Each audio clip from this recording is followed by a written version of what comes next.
बिहार का एक पुराना गांव दरियापुर, जहां बिजली अक्सर गुल रहती है और कहानियां हवा में तैरती हैं। आस्था 22 साल की मेडिकल स्टूडेंट, जो गांव अपने नाना नानी के पास गर्मी की छुट्टियां बिताने आई है।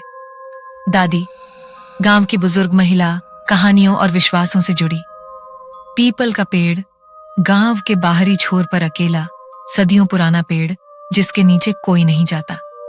गांव में पहुंचते ही आस्था की नजर उस पुराने पीपल के पेड़ पर जाती है। वो पेड़ इतना बड़ा था कि उसकी छाया गांव के बाहर तक फैलती थी। लेकिन अजीब बात यह थी कि दिन हो या रात, कोई भी उस पेड़ के पास नहीं जाता। दादी ने चेताया, उस पेड़ के नीचे मत जाना बिटिया, वहां आत्माएं सोती हैं। आस्था, जो विज्ञान पढ़ती थी, हंसती है, दादी भूत वूत कुछ नहीं होता। पहली रात आस्था को नींद में किसी औरत के रोने की आवाज आती है।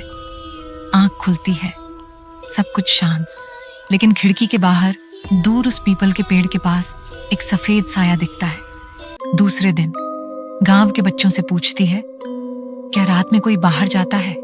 बच्चा कांपते हुए कहता है, दीदी वहां वो रहती है जो अब इंसान नहीं रही। 40 साल पहले गांव की एक औरत श्यामा, उसके पति ने उसे उस पीपल के नीचे जला दिया था। वह गर्भवती थी। मरने से पहले उसने कसम खाई, मैं तब तक चैन से नहीं रहूंगी जब तक हर औरत को इंसाफ न मिले। तब से हर साल एक लड़की उस पेड़ की ओर खींची चली जाती है और फिर नहीं मिलती। आस्था को महसूस होता है कि कोई उसे बुला रहा है, सपनों में, ख्यालों में, एक अजीब अपनापन। वो एक रात हिम्मत करके उस पेड़ के पास जाती है, हाथ में लाल धागा, माथे पर टीका और मोबाइल की टॉर्च जलाए।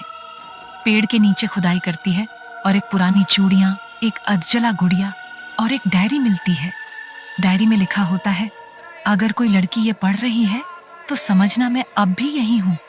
मैं बदला नहीं चाहती, बस इंसाफ चाहती हूँ।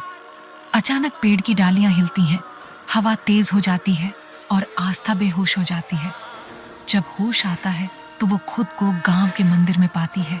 गर्भवती श्यामा की आत्मा अब शांत हो चुकी होती है, लेकिन जाते जाते वो एक बात कह जाती है, अगर कोई औरत को फिर सताया गया, मैं फिर लौट आऊंगी।